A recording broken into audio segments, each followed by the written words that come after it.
If you're an e-commerce operator looking to implement a back-end software for your business, this video is for you. Look, you've got everybody from NetSuite down to SKU Vault saying that they're the best software for your business. The reason why it's so difficult to know if a software is going to be good for your business is this: e-commerce operations are not straightforward. For example, I could implement 2 supplement companies today that operate totally differently. Even though they're in the same category, their tech needs are totally different. So you can't just look to see if a software services your industry, you have to see if it actually services your operational archetype. I promise you, if you understand your operational archetype, you will feel way less pain when you implement a backend software. All right, so today I'm gonna go over a better way to categorize yourself so that you can make better backend tech decisions for your business. Okay guys, so for our next archetype, we have our big box first brand. These are companies that started out as a big box retail partner first. There's a lot of companies like this actually,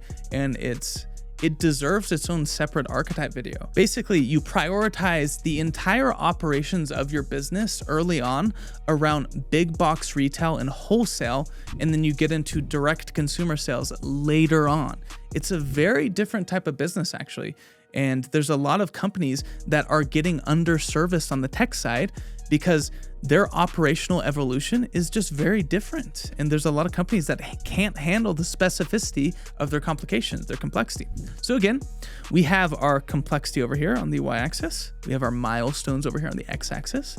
Ideally, a company will have a perfect straight line of getting complex over time. Like ideally, as you evolve, you just get equally more complex and you just kind of easily implement the processes and the software. Problem is that's not the case with real business.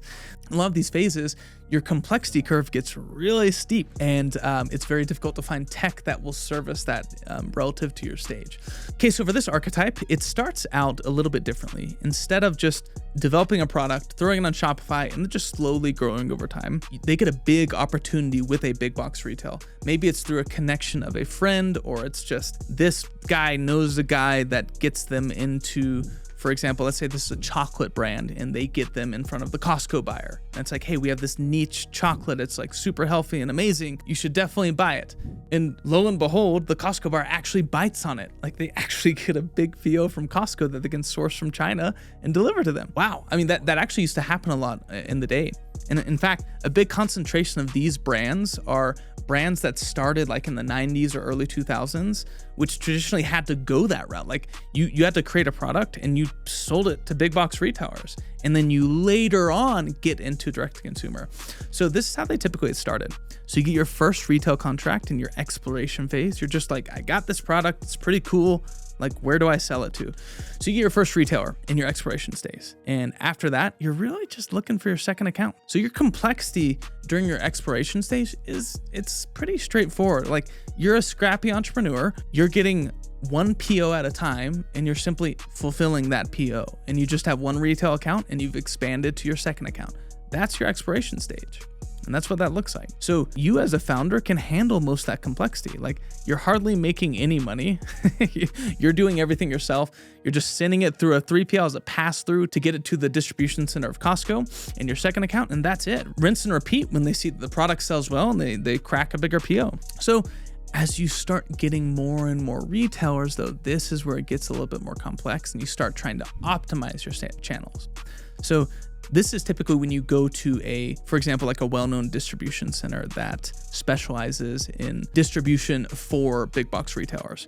So at this point, this founder, he's expanded to a second, third, fourth retail account, and he's got a good amount of flow of POs coming in. Let's say he's a brand doing like sub $3 million in revenue. Like he's growing, he's making a little bit of money, but nothing too crazy. Okay, so he's gotten on a distribution center to handle most of his Costco fulfillment and a couple more. So that's his channel optimization phase.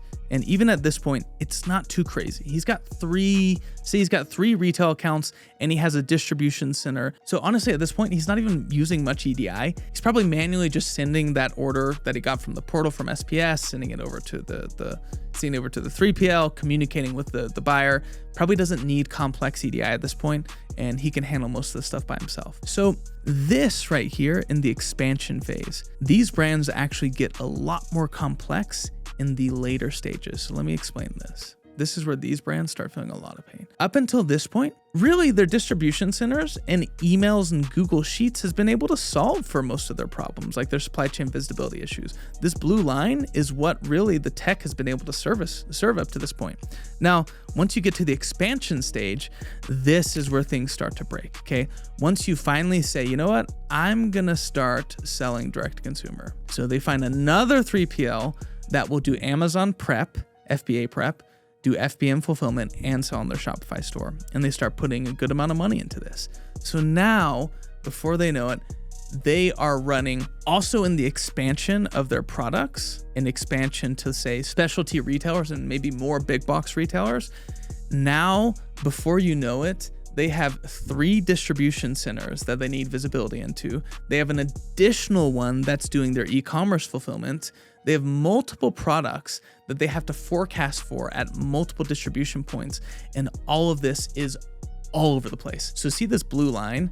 That's what their tech could handle. Tech and their processes and the distribution centers could handle up until now. Now, SPS is not helping. Their Google Sheets are broken. The forecasting is not working.